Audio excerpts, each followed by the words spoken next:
तो आइए आज हम लोग सीखेंगे रूट का जोड़। तो आइए कुछ सवाल लिए हम, जैसे कि रूट 4 प्लस रूट 4 बराबर क्या होगा। तो इस तरह का सवाल जब भी आए तो इसमें घबराना बिल्कुल नहीं है, क्योंकि इस तरह के सवाल को आप लोग कुछ ही सेकेंड में कर पाएंगे। जैसे कि यहाँ पे सवाल दिया है कि रूट 4 प्लस रूट 4 बराबर क्या होगा। तो सबसे पहले ये देखना है कि रूट के आगे कुछ लगा हुआ है या नहीं है। अगर रूट के आगे कुछ नहीं है तो उसके आगे एक छिपा होता है, क्योंकि सबका मालिक एक होता है। अगर रूट के आगे कोई भी अंक नहीं है तो यहाँ पे एक छिपा हुआ है। अगर यहाँ भी नहीं कुछ लिखा हुआ है तो यहाँ भी एक हो जाएगा। अब क्या करना है कि ये देखिए दोनों अंक समान है, रूट 4 और रूट 4 ये दोनों समान है, एक ही समान का है। तो क्या करेंगे, रूट की जो भी बाहर है तो इस दोनों को ऐड कर देंगे। 1 + 1 को अगर ऐड कर दें तो क्या हो जाएगा, 2 हो जाएगा। उसके बाद इस दोनों में से कोई एक कॉमन ले लेंगे, जैसे कि एक कॉमन ले लिए 4, तो यही आपका उत्तर हो गया।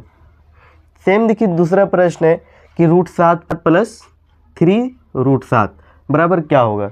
तो इसको भी सेम उसी प्रकार से कर लेंगे। सबसे पहले ये देखना है कि रूट के आगे कुछ लगा है या नहीं लगा है। अगर रूट के आगे कुछ नहीं है तो उसके आगे एक हमेशा छिपा होता है। तो यहाँ पे देखिए रूट 7 के आगे में कुछ भी नहीं है तो क्या है, एक है। यहाँ पे रूट के आगे 3 है तो ये दोनों को ऐड कर देंगे।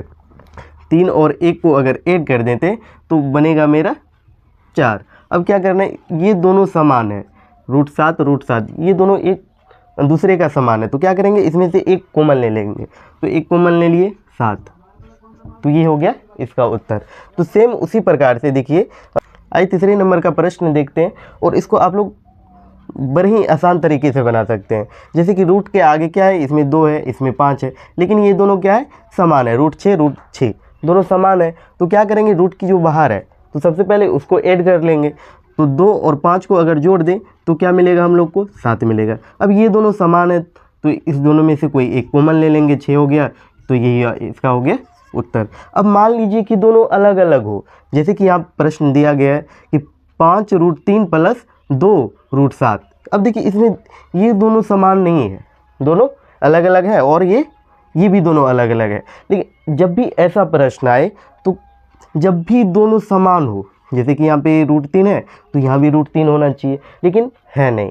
तो इसमें क्या होता है कि जो भी प्रश्न होता है वही उसका उत्तर हो जाता है। जैसे कि प्रश्न में क्या है कि 5 रूट 3 + 2 रूट 7, ये इसका जो है उत्तर हो जाएगा। आप लोग को रूट का घाटा सीखना है तो आप लोग कमेंट कीजिए।